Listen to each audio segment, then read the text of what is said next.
মঞ্চ চিলড্রেন্স ক্লাবের উদ্যোগে বিদ্যালয়ের ছাত্রীদের জন্য empowering girls for a bright future শীর্ষক এক বিশেষ সচেতনতামূলক অনুষ্ঠানের আয়োজন করা হয়েছে।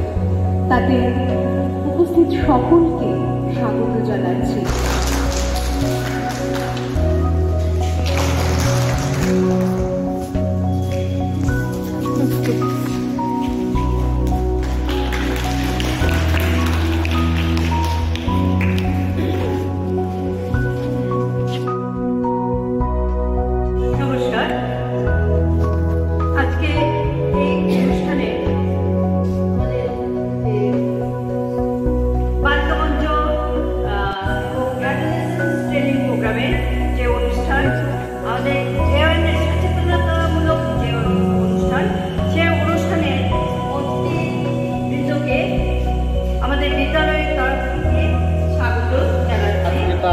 এখানে ঘুরতে যাচ্ছি।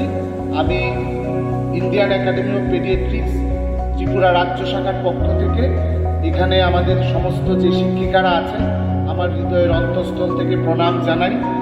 আর এখানে যারা তোমরা ছাত্রীরা আছো তোমাদেরকে আমার ভালোবাসা। তোমরা হচ্ছে আমাদের দেশের ভবিষ্যৎ, বিশেষ করে গার্ল চাইল্ড আমরা একটা অন্যরকম ইন্ডিয়ান একাডেমি অফ পেডিয়াট্রিক্স অন্যরকমভাবে দেখি। আমি এখানে একটু না বললেই হয়, আমাদের এই যে সর্বভারতীয় সংগঠনের এখন যিনি নেক্সট ইয়ার সভানেত্রী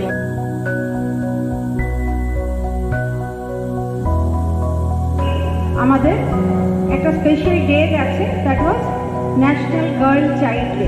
তোমরা কজন জানো সেটা যে ছিল? জানো? কেউ জানো না? একজনও যদি জানো হাত তোলো।